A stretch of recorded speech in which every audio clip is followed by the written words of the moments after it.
All righty. Okay. Here we go. Thank you for finding me. Thank you so much for finding me. This is the mop-up for November 20th, 23. I'm David Feldman. Please like this episode and share it. Don't forget to leave a comment. I read all your comments. And of course, subscribe to my newsletter and my channel. As I said, I read all your comments, and some of you wrote over the weekend saying I got it wrong when I referred to Nikki Haley as a former member of Trump's cabinet. It's interesting. Haley served as Trump's ambassador to the United Nations, and a few of you said ambassador to the United Nations is not a cabinet-level position. Well, sometimes it is, and sometimes it is not. All depends on who is president. Obama put the UN ambassador back into the cabinet, and when Trump got to the White House, he left it there. So Nikki Haley was a cabinet official. Again, sometimes ambassador to the United Nations is a cabinet-level position. Sometimes it's not. It all depends on who the president is. Keep your comments coming. Texas Governor Greg Abbott endorsed Donald Trump for president on Sunday. During Trump's visit to Edinburgh, Texas, Abbott said, "We need a president who's going to secure the border." Yeah, like Trump did the first time he was president. He built that wall, and Mexico paid for it, and the problem completely disappeared. According to the New York Times, Trump is planning to use vast swaths of open land in Greg Abbott's Texas, land along the border, to build massive tent cities to house migrants. The tent cities would be built by the U.S. military, would not need funding approved by Congress, since as commander-in-chief, Donald Trump would be able to reallocate money from the Pentagon, the same way he reallocated it to build parts of the border wall, which, of course, he completed. Mexico reimbursed us for it, and there's no longer a migrant crisis. Well, there no longer is a migrant crisis because there never was a migrant crisis. But this is what Donald Trump is running on: cruelty to the most vulnerable people on the planet, migrants. It's all part of a plan that's devised by Stephen Miller. Remember Stephen Miller? He worked in the first Trump administration and devised some of the cruelest and most draconian immigration policies ever in American history. It's reported that Stephen Miller once even suggested to Donald Trump that the military should fire on a boat carrying migrants heading into America. That's been reported. This is Stephen Miller before he worked for Donald Trump, previous job that Stephen Miller had. The Times reports that if Miller finds his way back into the White House this time around, he would be savvier, more schooled in pulling levers of power. In a second Trump administration, Stephen Miller would possess the skills necessary to implement a much crueler and harsher zero-tolerance immigration plan, requiring zero legislation.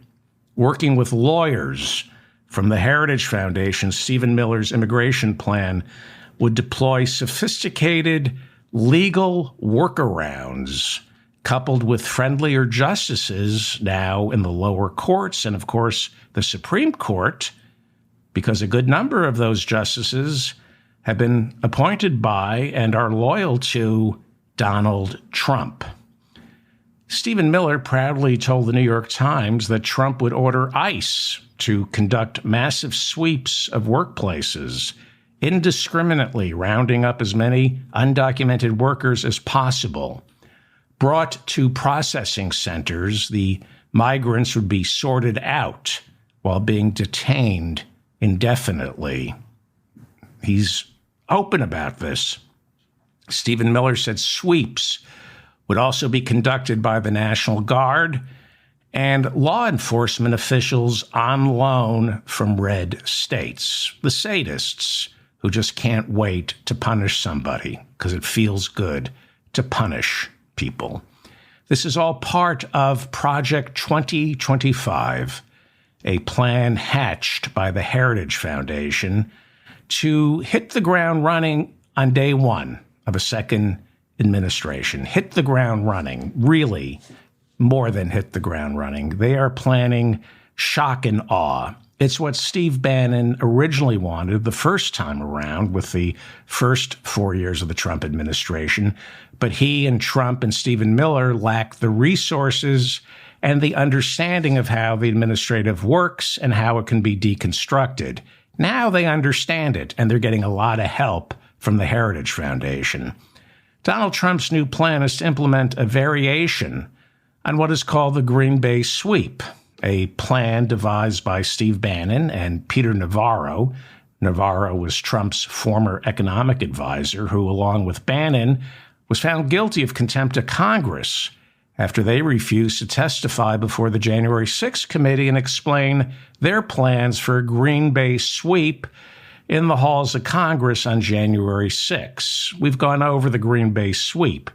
Now, when it comes to immigration, the Green Bay Sweep means Trump's border patrol would flood the zone so quickly that immigration activists here in America couldn't respond to the speed, scale, and efficiencies of these deportations, many of which would be illegal. Stephen Miller, a dead ringer for Heinrich Himmler, actually has another term for this. He's calling Trump's new immigration plan a blitz, a blitzkrieg, a blitz, a Nazi idiom describing the quick, overwhelming, and we've since learned methamphetamine-induced German invasions of France and Poland. By the time migrants, their lawyers, Democrats, journalists, Congress, inspector generals, and Biden holdovers in the Justice Department even realized what happened, Trump and Stephen Miller would have already removed these so-called undesirables from our homeland. And once these people, these undesirables, have been removed, including ones with visas, perhaps even U.S. citizens, good luck getting them back into America. We know that during the Trump administration, U.S. citizens were caught up in ICE raids and shipped off to Haiti, Mexico, and Central America, U.S. citizens who had a hard time getting back into the country because they weren't white. Miller is thinking like a big tech Silicon Valley entrepreneur. Move fast and break things. That's what the first 100 days of the Trump administration, round two, will look like.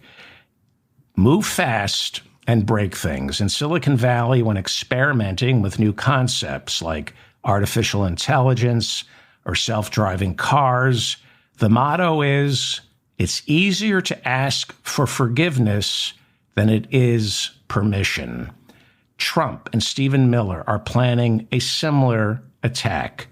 Break things, break a lot of things, and break them quickly. Then, when it's time to ask for forgiveness, flood the courtrooms with an army of administration lawyers to defend the policy, while Trump's opponents try to pick up what's left of the pieces, if they can even find the pieces. We've already heard Trump talk about immigrants, migrants, poisoning our American blood. We've already heard him refer to people he disagrees with as vermin. This is obviously not original, and he's not channeling Germany in the 1930s. He's not evoking Hitler. He's copying him word for word. Now, Trump is a goofball. Stephen Miller is not. Trump is a goofball. Trump is in the Donald Trump business. Trump runs the danger here of starting something that creates a life of its own. He ran for president in 2016 as a branding exercise. He didn't expect to win, but for reasons beyond his control, including Vladimir Putin, it turned into something nobody could imagine, including Donald Trump, like actually getting elected president. You saw on election night how stunned he was and his family. They thought this was just a goof. Now, Trump, this time around, actually needs to get back into the White House because that way it will be harder to lock him up, if he's president. And to get reelected, he's using the language of genocide to rev up his base. It's a political trick. He does he believe it? I think he doesn't believe he believes it. I think he thinks the American people are stupid and they'll buy it. Then there are people like Stephen Miller who not only believe it, they're trying to implement it. This isn't politics for somebody like Stephen Miller. This is a hateful, mentally defective monster, Stephen Miller. This is not politics for Stephen Miller. This is ethnically cleansing America to make sure English-speaking white citizens maintain their power, no matter how outnumbered they are demographically. So, Trump, and I'm giving him the benefit of the doubt here, I think he's just playing with fire. Setting things into motion, however, that can move way too quickly, especially with an accelerant like a homegrown terrorist attack or a severe economic recession. So he's playing, if God forbid he becomes president, he's playing this fascism game with the ethnic cleansing. All it needs is an accelerant like a homegrown terrorist attack or a severe economic recession for him to save his ass by following through with these campaign promises to purify our blood. Trump is and isn't a fascist. He's a Trumpist. In the end, there's no ideology other than what is good for Donald Trump. He uses the language of fascism, the tactics, but he, in the end, just wants what's good for Trump. He doesn't care about America or the ethnic purity of its people. He does and he doesn't. But the people he surrounds himself with, the people who gravitate to him, they not only speak the language of fascism, they are obedient to it. Stephen Miller, Steve Bannon, they have a vision for America that is as ugly as they are, and it doesn't include me or you. By the way, we're conducting a poll in our chat room this morning. Who do you hate more, Stephen Miller, Steve Bannon, Steve Tyler from Aerosmith, or Steve Perry from Journey? Why would you put Steve Perry on that list? That's just who. I love Steve Perry. Who do you hate more? That's what we're asking our chat room. Who do you hate more, Stephen Miller, Steve Bannon, Steve Tyler, and Steve Perry from Journey? I don't understand how who doesn't love Steve Perry? Anyway, back to Steve Miller, who everybody hates, including himself. Really just rotten to the core. Sulfuric. Just reeks of sulfur. The spawn of Satan, Stephen Miller. He just is. If you were to cast Stephen Miller in a movie as the bad guy, as the president's bad enforcer, the casting director would get fired. The director say it's too on the nose. This isn't the rise and fall of the Third Reich. Get me somebody who looks somewhat normal. He really does. Stephen Miller looks like something out of the Gestapo. Bad guy, and he does not wish us well. He hates you and me and this country almost as much as he hates himself and his parents. I heard he's adopted. That's what I've heard. But if he were my son, I'd say that too. I would say, we didn't even adopt him. It's something that we flushed 5 times and wouldn't go down, and it blinked, and we wrapped it in a blanket and put up with the smell because we felt sorry for it. This is what Stephen Miller told the Times about the big immigration plan. Any activists who doubt President Trump's resolve in the slightest are making a drastic error. Trump will unleash the vast arsenal of federal powers to implement the most spectacular migration crackdown this country's ever seen. The immigration legal activists won't know what's happening.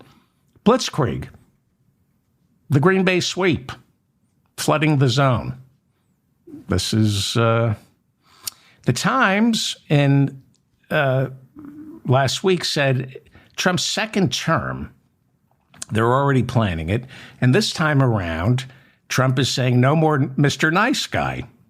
He says he was too nice, and Stephen Miller is saying we were too nice. Trump plans to only surround himself with cabinet officials and advisors who won't try to rein in his nativist instincts, people like Stephen Miller. On Sunday in Texas, when he got Greg Abbott's endorsement, Trump once again promised to reintroduce his ban on immigrants from countries with huge Muslim populations. In other words, the Muslim ban. If you remember, he had to finesse it. Originally, it was just going to be, I ban Muslims from coming into the country, and he discovered through the courts you can't do that, so he went back and came up with a ban that forbids people from countries that have large Muslim populations. But we know what this is. It's a Muslim ban, and it won't stop with just migrants and Muslims. It just doesn't end there. Everybody thinks they're safe when it comes to people like Trump and Stephen Miller. Donald Trump has talked about solving our nation's homeless problem much the same way he's talked about solving the migrant crisis. And there is a plan that I'm going to get to at the end. There is a grand vision here that even he subscribes to. I'll get to it in a second.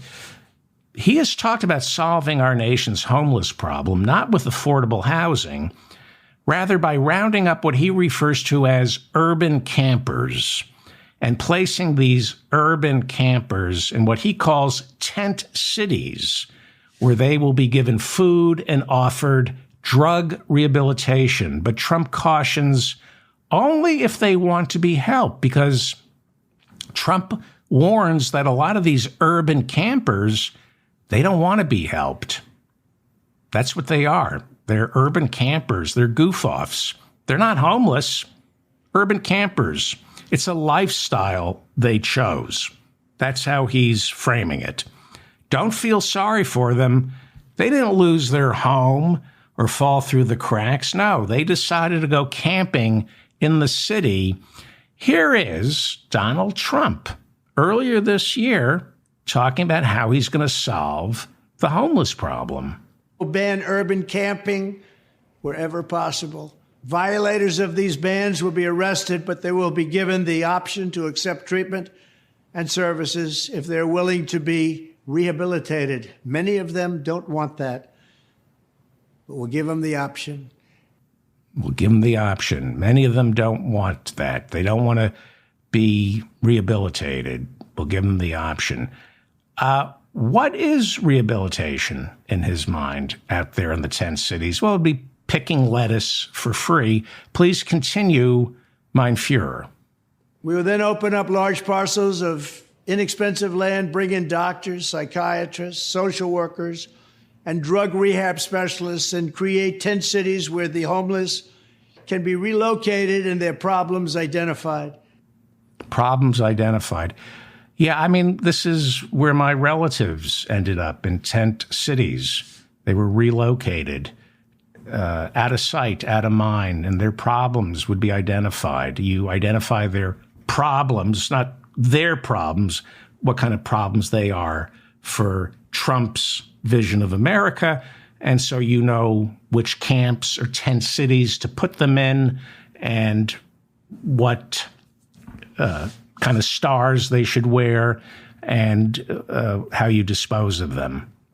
These things happen very quickly when a society is breaking down. Tent cities where nobody can visit them. Tent cities out in the middle of nowhere. You know, our immigration justice system is tent cities. You can't visit the relatives of yours who are in detention centers right now. It takes 2 hours to drive to these for-profit detention centers. Lawyers can't get there. The media can't get there. This is his vision, you know, doctors, social workers, because, you know, we have so many doctors and social workers already, mental health specialists who are going to help the homeless in these tent cities. Have you tried to get a mental health worker to help you? Like, they're going to be flooding to these tent cities. You know where this is going. You know where this is going. The Times says Trump on the campaign trail has promised to deport migrants and immigrants on an unprecedented scale. He's talking millions a year. The Times says that unlike Trump's first term, there is a distinct possibility he will have little resistance from blue state mayors and liberals because the so-called migrant problem has intensified with COVID waning and more families from Central America fleeing oppressive living conditions. The Times says, politically speaking, more big city Democrats are moving to the right on immigration, on the migrant crisis, as their social services groan under the weight of other things, but why not blame it all on the migrants being shipped to our city from Texas by Greg Abbott, right? The blue state, the blue cities like New York, very convenient to blame whatever problems we're having on the migrants instead of maybe raising taxes, asking the corporations to pay more, maybe build more affordable housing.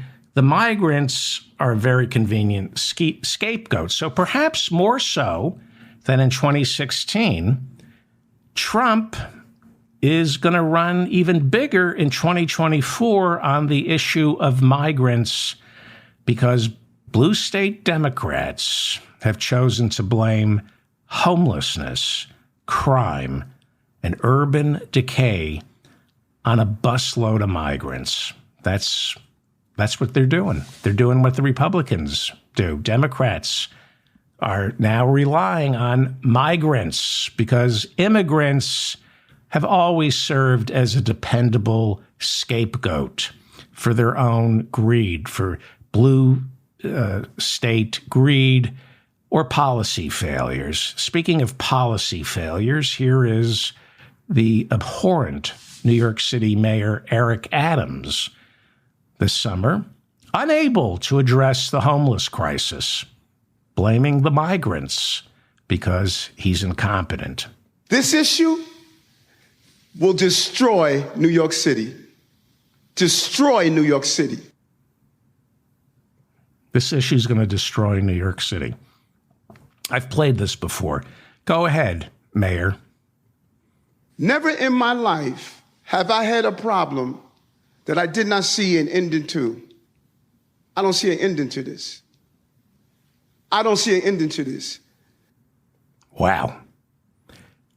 Tender your resignation. I've played this clip before. If you don't see an ending to the migrant crisis, then you should not be mayor. You know, you're not equipped for the job. Couple of busloads of migrants, and all of a sudden the homeless shelters are at full capacity because you suck. You suck as mayor. That's why the homeless shelters are at capacity. You have no administrative ability. You suck. Resign. Well, you're probably, because of this Turkey scandal, your days are numbered.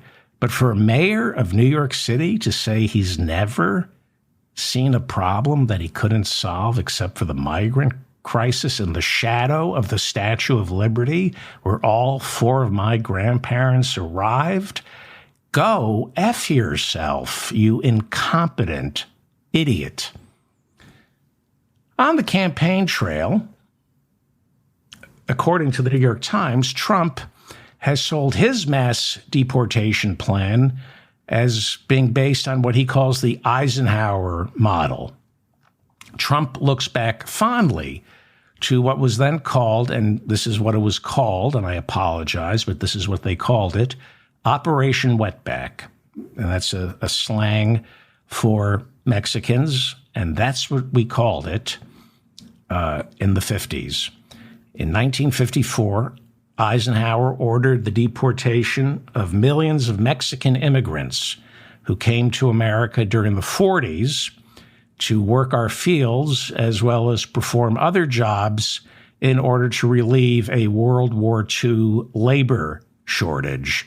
Well, it was World War II and putting the Japanese in concentration camps. That created another labor shortage as well. We have a wonderful history that we should never teach our kids in Florida. Do not teach this in Florida. So once the soldiers came home, the Mexican migrants were no longer needed. They were rounded up and sent back. Families destroyed. Babies who were now citizens were sent back to Mexico. Very ugly, another very ugly period in American history. Trump's plan, he wants to bring back the Eisenhower model.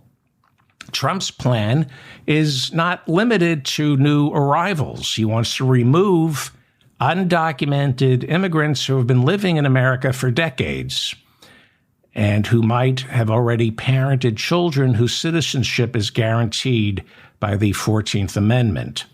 Birthright citizenship, or anchor babies, as Donald Trump calls them, they will not be recognized.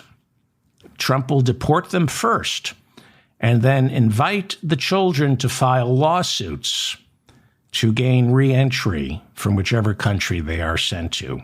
That's how they're going to do it. Break things.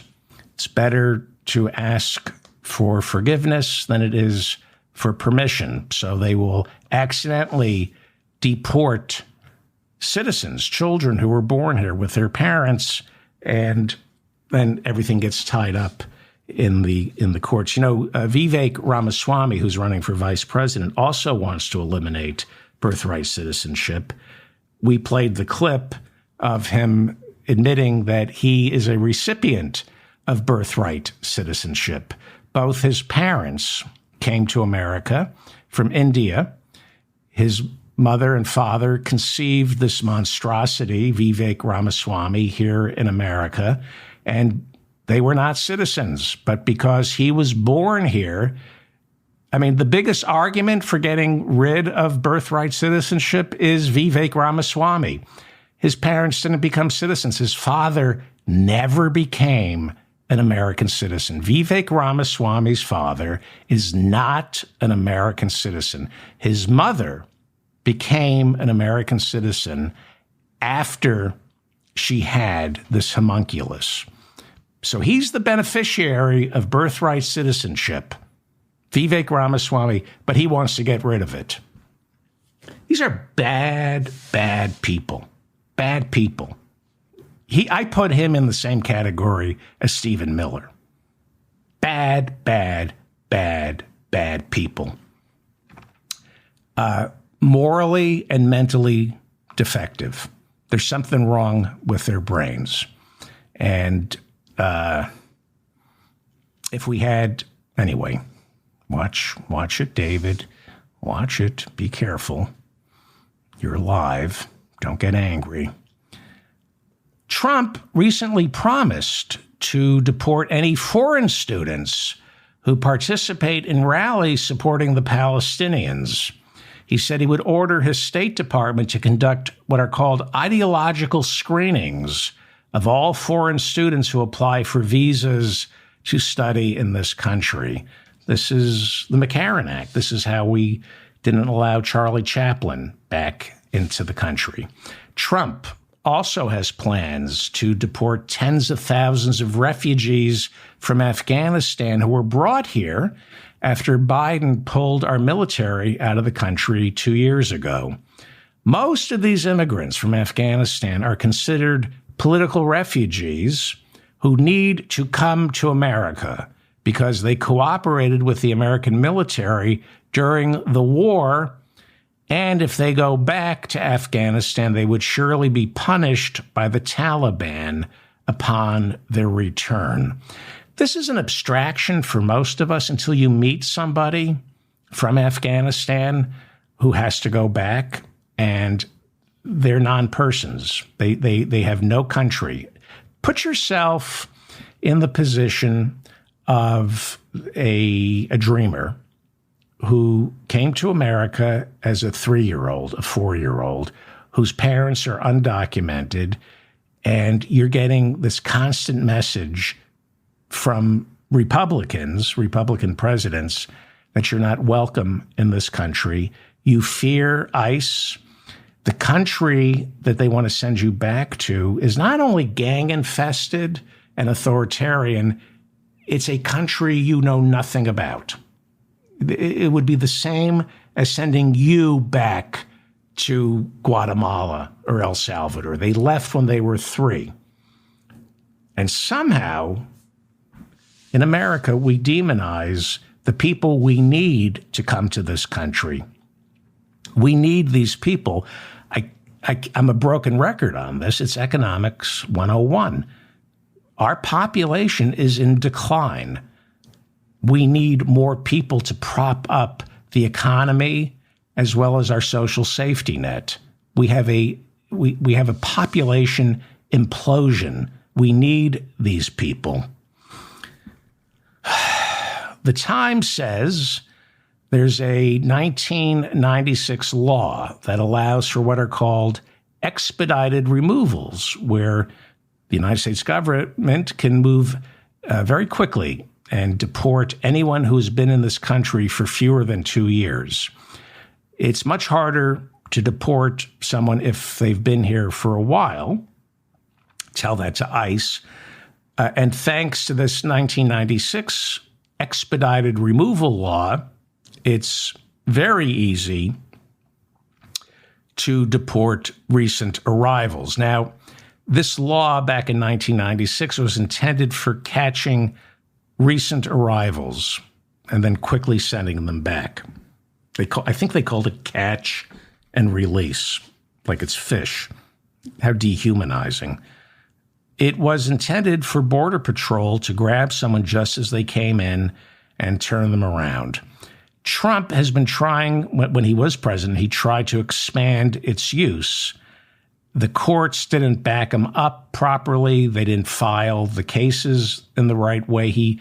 The court said it wasn't intended for ICE to spread out around America, rounding up immigrants and deporting them if they've been in this country fewer than 2 years. But now Stephen Miller envisions a legal workaround where ICE already is traveling around the country, rounding up undocumented Americans. But now they're talking about doing it flagrantly, millions. Miller unveiled to the Times how he thinks this could be sold politically. He says Americans will welcome ICE.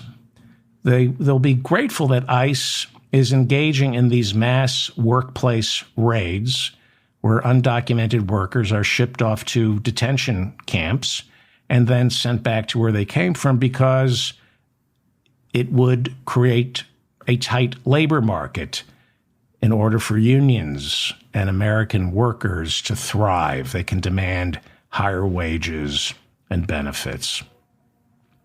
This is a lie. He's lying. He doesn't care about higher wages or unions. The Republicans care about our minimum wage is stuck at $7.25 since 2009 because Republicans fight anybody who tries to raise it. He despises unions and workers. And this is what it's really about. It's partly about, I'll get to the workers in a second. For Stephen Miller, it's partly about being a fascist, empowering a secret police, ICE agents, who answer directly to the President of the United States. ICE serves as the president's palace guard. They answer to him with little to no regulation. Try contacting a press officer from ICE. Impossible. Private prisons and detention centers, that's, with the Trump administration, that's where we would be heading, where undesirables, citizens or non-citizens, could be placed indefinitely. But they'd be these tent cities, for-profit tent cities. So, what is this really about? Why is Trump getting on board? Well, we know the business model for America, the business model for slaughterhouses, construction sites, nursing homes, and the entire agricultural industry is bringing in undocumented migrants and their children, using them when they're needed, scapegoating them when they're no longer needed. There's a multi-trillion-dollar shadow economy here in the United States that corporations and the upper middle class and the upper class exploit in order to hire workers who don't demand anything. They don't want benefits. They don't want a livable wage. They don't want safe working conditions. They would never, ever unionize or complain. It's a compliant workforce. So this country has always salivated over migrants, using them, exploiting them. So getting rid of these migrants permanently would take a major bite out of the bottom line for corporations and rich people. And it would leave even more jobs in this country going unfilled, which would cause wages to go up. Earlier this year, Florida Republicans were forced to meet with Hispanic leaders, and they asked them to tell undocumented Americans to stop fleeing Florida for fear of getting arrested. Ron DeSantis had this law passed where he was cracking down on migrants, right? And because Florida, under Ron DeSantis, passed these draconian restrictions on migrants, immigrants, seasonal workers have stopped coming to Florida to work the fields. And rich Republicans who own farms, slaughterhouses, food processing plants, restaurants, panicked this year. Where are our workers? What did you do? So we played the video over the summer of, I'm going to play it again. These are Republican state legislators meeting with Hispanic representatives, assuring them that these laws that Ron DeSantis just passed, cracking down on migrants, assuring Hispanic leaders these laws were just, quote unquote, for show, unquote. They said, the Republican lawmakers said, these laws don't mean anything. The legislators insisted the crackdown is purely political. It's not real. Tell the migrants to come back to Florida. They won't be arrested. Okay, so I'm going to play the clip here. What would be the real purpose of marshaling the federal government, empowering the police, the National Guard, and of course, ICE to round up undocumented workers and place them in tent cities? Especially when you have, I'm going to play you the clip, when you have these Republican lawmakers begging Hispanic ministers to tell the migrants to come back. Well, the big picture that somebody like Stephen Miller is envisioning is an even cheaper source of labor. He's thinking prison labor, but a form of prison labor that is more regimented and reliable. So it isn't a scattered policy where they're biting themselves in the ass by passing these laws. Here is Florida Republican State Representative Rick Roth. He owns a farm. He's a Republican state legislator, but he also owns a farm. Here he is back in June of this year, joined by several other Republican state legislators who all voted in favor of Ron DeSantis's cruel immigration bill. These Republicans are meeting with the Hispanic Ministers Association of South Florida in June, telling them to please go back to your community, tell the migrants, come to Florida and work the fields, tell them that they shouldn't fear these new laws. The new laws are just political theater. This is almost everything you need to know about Republicans and immigration, okay?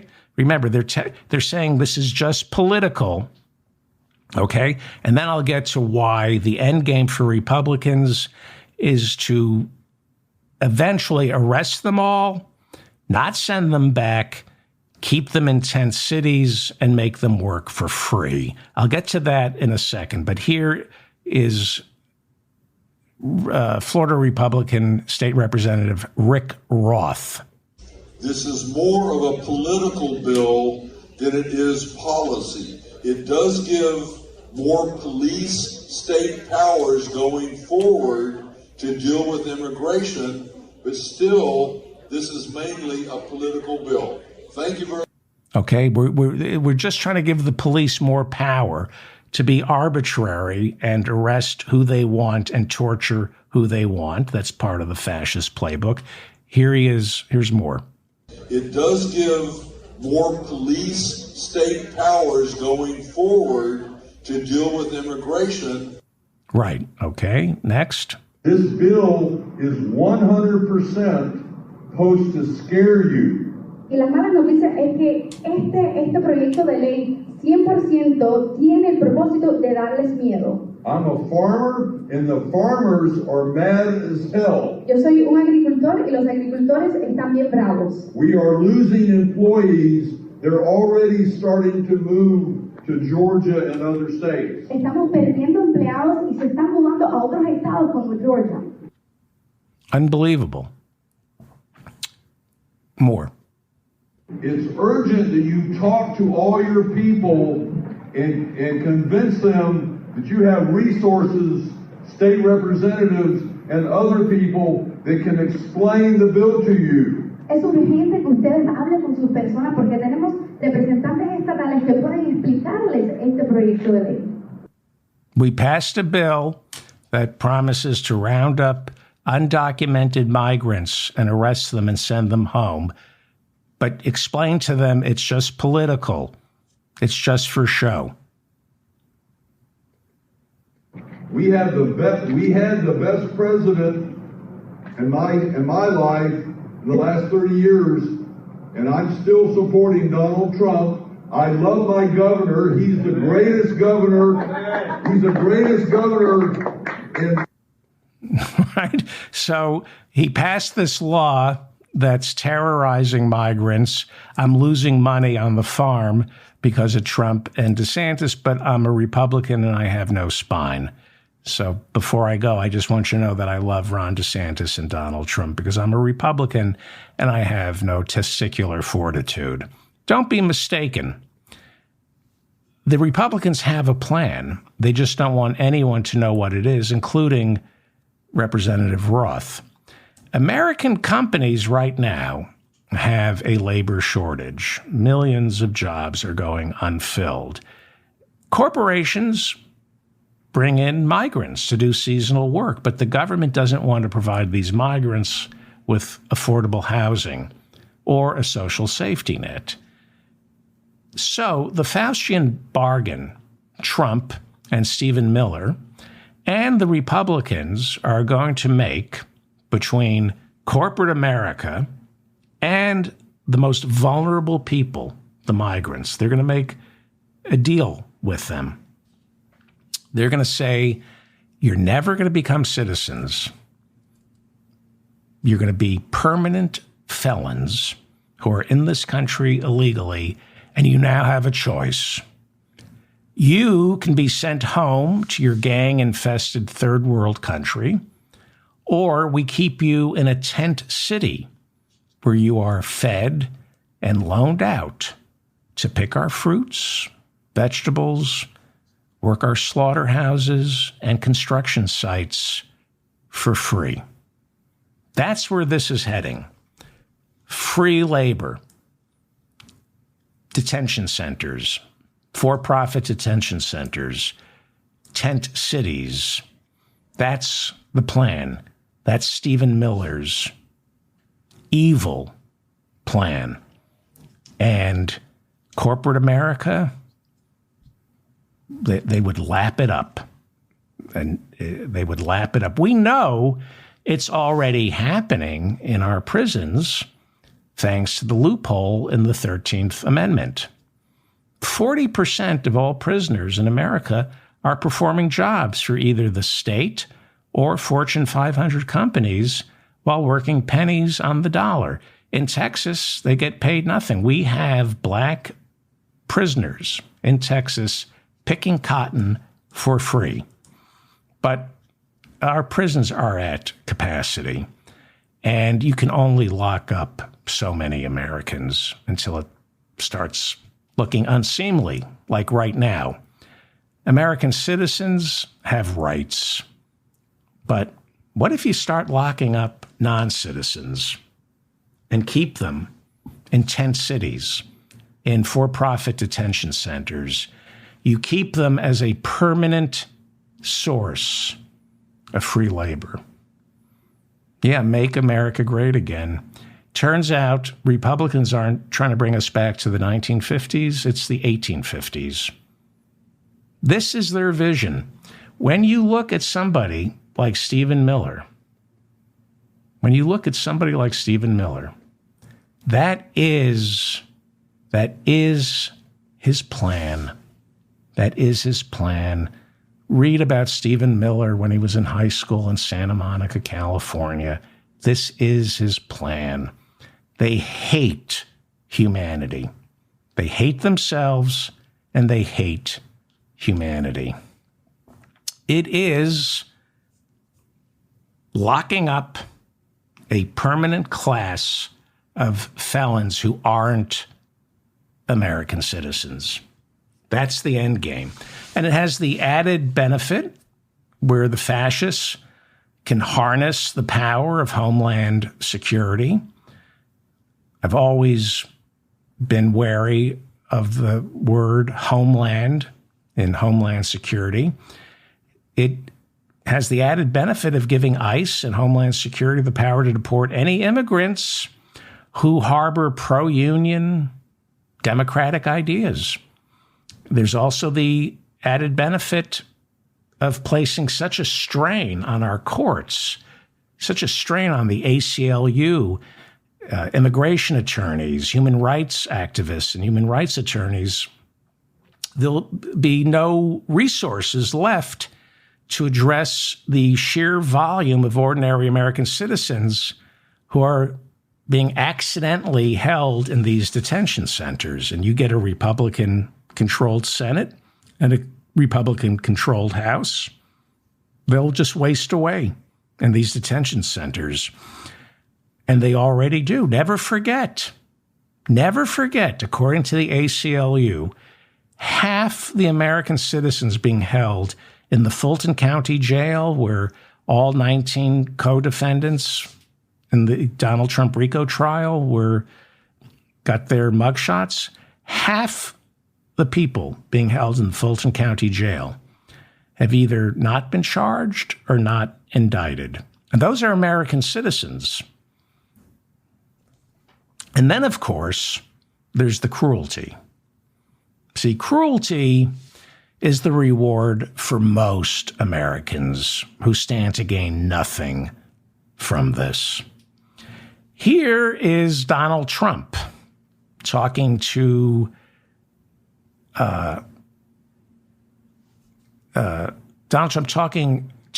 cops in New York. I think it was out in Long Island. This is early in his administration, telling cops not to be gentle with suspects. This is the cruelty. This is for the people who have nothing to gain from any of this other than the pure sadism, the satisfaction of bloodlust. And when you see these towns and when you see these thugs being thrown into the back of a paddy wagon, you just see them thrown in, rough. I said, please don't be too nice. Like when you guys put somebody in the car and you're protecting their head, you know, the way you put their hand over. Like, don't hit their head and they've just killed somebody, don't hit their head. I said, you can take the hand away, okay?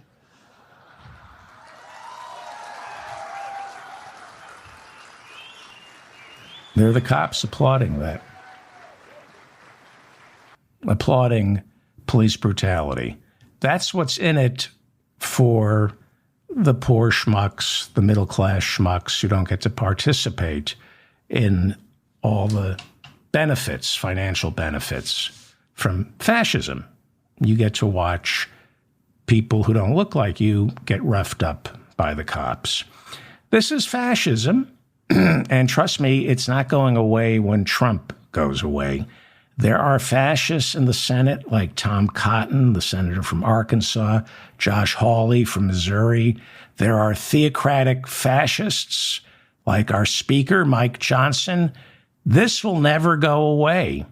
You can never stop fighting fascism. Fascism is always with us because we will always have the mentally ill. I think Jesus might have said that in the Apocrypha. I don't think it made it to the final cut. The mentally ill will always be with us, said Jesus. And there are the mentally ill Republicans who often use their politics to work out their grotesque childhood traumas. For example, the odious and disgusting Roseanne Barr has been opening for Donald Trump. Last week, she opened for him at his moderately attended rally in Florida. Now, we all know Roseanne is a disgusting human being, and she has struggled with multiple personality disorders, has swung wildly from the left end of the political spectrum to the right. She got fired from her ABC sitcom 3 or 4 years ago for her racist tweets, and she has struggled with her identity as a Jew, sometimes claiming to be a Zionist while at the same time saying horrible things about Judaism. She's not well. She's one of those people who needs help, not a television show. She seems to have found a home in Trump world, which always rewards spectacle and mental and moral defectives like Roseanne Barr with their tenuous grasp of reality.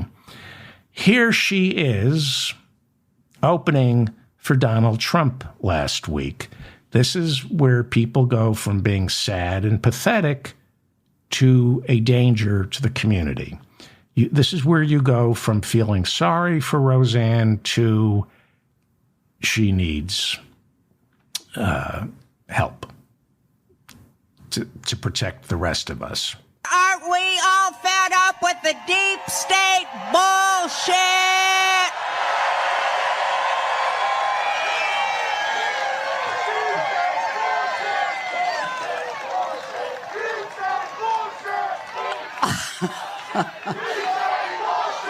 And the bullshit! We want Trump, the Magador, to kill that goddamn bull!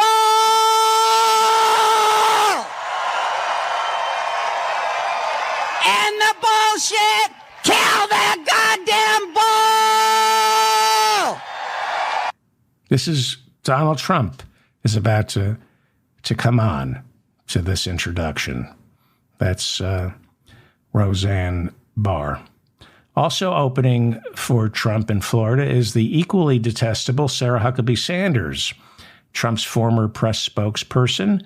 She, in her first year as governor of Arkansas, this is her first year, she's already embraced child labor, attacked the LGBT community, got all the don't say gay laws passed in her schools, while cloaking her contempt and hatred for the marginalized. She cloaks it all in this phony adherence to some sort of Christian orthodoxy that is something Jesus would never, ever recognize. Here is the disgusting Sarah Huckabee Sanders before Donald Trump came out. The truth is, it's not even a question anymore between right and left. It is normal versus crazy, and the left is doubling down on crazy. The left is doubling down on crazy. Roseanne, any thoughts on that? Kill that goddamn bull! Anything else you want to say about the left doubling down on crazy, Roseanne Barr? And the left is doubling down on crazy. Bullshit! End the bullshit! All right. I'm David Feldman, reminding you to stay strong and protect the weak. A lot of dangerous people out there. And I'll leave it at that. Please like this episode. Please leave comments. Correct me if I got anything wrong, please. If you've read any interesting articles, share them with me, either in the comments section or over at my website. And while you're over at my website, please subscribe to my newsletter. Please subscribe to this channel. Please like this episode so I remain in your feed. And please share this. That's the best way to help, is to share this episode. Show it to people who you think will benefit from it. Thanksgiving.